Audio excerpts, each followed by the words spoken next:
नमस्कार दोस्तों, हमारे चैनल में आपका स्वागत है। गुरुर् ब्रह्मा गुरुर्विष्णु गुरुर्देव महेश्वरा गुरु साक्षात परब्रह्म तस्मै श्री गुरुवे नमः।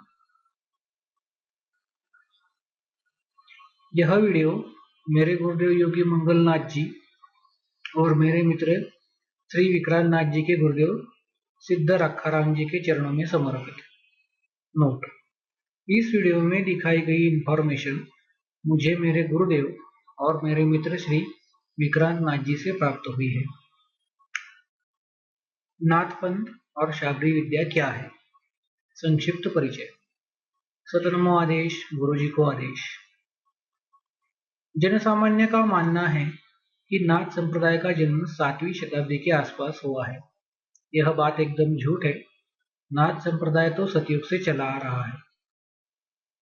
यह जरूर कहा जा सकता है कि नाथ संप्रदाय 7वीं शताब्दी में बहुत फला फूला और इस सारे विश्व में सूर्य की तरह चमकने लगा। नाथ संप्रदाय के संस्थापक स्वयं भगवान आदिनाथ शिव है। उन्हीं से प्रेरित होकर भगवान दत्तात्रेय ने जन कल्याण के लिए नाथ संप्रदाय की रचना की। प्रथम नाथ सहस्त्रार्जुन थे। सहस्त्रार्जुन भगवान दत्तात्रेय के प्रथम शिष्य थे और वो प्रथम नाथ थे। मेरे मित्र सिद्ध श्री विक्रांत नाथ जी के गुरुदेव सिद्ध श्री रखाराम जी कहते थे कि नाथ का अर्थ होता है न अथ, अर्थात जिससे ऊपर कुछ न हो, पर लोग नाथ का अर्थ स्वामी के रूप में मान लेते हैं। सतयुग में नवनाथ इस प्रकार थे: 1.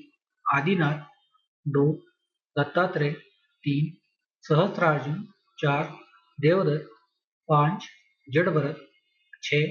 नागार्जुन, 7. मत्स्येंद्रनाथ, 8. जालंधरनाथ और 9. गोरक्षनाथ। स्कंद पुराण और नारद पुराण में नारद ब्रह्म संवाद में लिखा है कि एक बार मां पार्वती ने शिव से कहा, जिस जगह आप है उस जगह मैं भी हूं, मेरे बिना आप कुछ भी नहीं, इसलिए मेरी सत्ता ही प्रधान है। भगवान शिव ने कहा, देवी, जिस जगह घड़ा होता है उस जगह मृतिका होती है, पर जिस जगह मृतिका हो उस जगह घड़ा भी हो, ये जरूरी तो नहीं। पर मां पार्वती नहीं मानी। मां पार्वती के घमंड का नाश करने के लिए भगवान शिव ने गोरक्षनाथ के रूप में अवतार लिया और योग विद्या का प्रचार किया। योग विद्या भगवान गोरक्षनाथ की विद्या मानी जाती है। अघोर विद्या भगवान शिव की विद्या मानी जाती है। योनि साधना मां भगवती की विद्या मानी जाती है। इन तीनों विद्याओं का मिश्रण ही नाथ संप्रदाय है। नाथ संप्रदाय की श्रेष्ठता इसी बात से सिद्ध होती है कि सतयुग में राक्षस राज रावण को नाथ योगी सहस्त्रार्जुन ने 6 महीने तक अपनी बगल में दबाकर शिव की तपस्या की थी और बाद में सहस्त्रार्जुन की कैद से उन्हें भगवान परशुराम ने छुड़ाया था। कलयुग में भगवान दत्तात्रेय ने दोबारा नाथ पंथ का गठन किया और नवनाथों का संघ स्थापित किया। आगे चलकर नवनाथों में 84 सिद्ध हुए। 84 सिद्धों के माध्यम से नाथ पंथ का बहुत प्रचार हुआ। नवनाथों में 12 पंथ हुए हैं। प्रत्येक पंथ में नवनाथों की प्रणाली अलग अलग है। नवनाथों के नाम इस प्रकार हैं: 1. आदिनाथ, 2. उदयनाथ, 3. सत्यनाथ, 4. संतोषनाथ, 5. अचंबेनाथ, 6. गजकंठनाथ, 7. चौरंगीनाथ, 8. मत्स्येंद्रनाथ, 9. गोरक्षनाथ। हमारे महाराष्ट्र में प्रचलित नवनाथ इस प्रकार से है: 1. गोरक्षनाथ, 2. जालिंदरनाथ, 3. चरपटीनाथ, 4. अड़बंगनाथ, 5. कानिपनाथ, 6. मच्छिंद्रनाथ, 7. चौरंगीनाथ, 8. रेवणनाथ और 9. भर्तृहरिनाथ। नाथ संप्रदाय में 12 पंथ हुए जो इस प्रकार से है: 1. सत्यनाथी या सतनाथी। इनके मूल प्रवर्तक भगवान शिव है और इस पंथ के योगीजन उत्तरांचल में निवास करते हैं। 2. रामनाथी या राम के। इनके मूल प्रवर्तक भगवान शिव है और इस पंथ के योगीजन हरियाणा और नेपाल में निवास करते हैं। 3. पागलपंथी या पाकल। इनके मूल प्रवर्तक भगवान शिव है और इस पंथ के योगीजन पाकिस्तान और हरियाणा में निवास करते हैं। 4. पाव पंथ या पावक। इनके मूल प्रवर्तक भगवान शिव है और इस पंथ के योगीजन राजस्थान में निवास करते हैं। इनका संबंध जालंधर नाथ से बताया जाता है। 5. धर्मनाथ या धर्मनाथी। इनके मूल प्रवर्तक भगवान शिव है और इस पंथ के योगीजन नेपाल और उत्तर प्रदेश में निवास करते हैं। माननाथी या मानवनाथी। इनके मूल प्रवर्तक भगवान शिव है और इस पंथ के योगीजन राजस्थान में निवास करते हैं। कपलानी या कपिल पंथ। इनके मूल प्रवर्तक गुरु गोरक्षनाथ है और इस पंथ के योगीजन बंगाल और हरियाणा में निवास करते हैं। 8. गंगानाथी या गंगानाथी। इनके मूल प्रवर्तक गुरु गोरक्षनाथ है और इस पंथ के योगीजन बंगाल और पंजाब में निवास करते हैं। 9. नटेश्वरी या दरियानाथी। इनके मूल प्रवर्तक गुरु गोरक्षनाथ है और इस पंथ के योगीजन कश्मीर, पंजाब और पाकिस्तान में निवास करते हैं। 10. आई पंथ या आई के।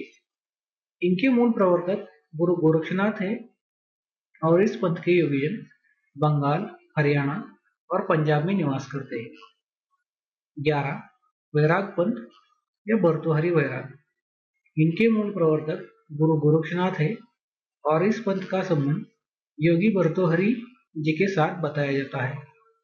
इस पंथ के योगीजन राजस्थान में निवास करते हैं। 12. रावलपंथी। इनके मूल प्रवर्तक गुरु गोरक्षनाथ है और इनका संबंध सिद्ध रावलनाथ से बताया जाता है। इस पंथ के योगीजन पाकिस्तान और अफगानिस्तान में निवास करते हैं। इन 12 पंथों के अलावा भी नाथ पंथ में कुछ पंथ पाए जाते हैं, जिनमें से कुछ मुख्य पंथ इस प्रकार से है। कंथड़पंथी, वन पंथ, ध्वज पंथ, पंख पंथ, वारकरी पंथ, कायिकनाथी, तारकनाथी, पायलनाथी आदि ऐसे अनेक पंथ हैं जो नाथ संप्रदाय से संबंध रखते हैं। यह अपने आप को शिव पंथ और गोरक्ष पंथ की अनुयायी बताते हैं।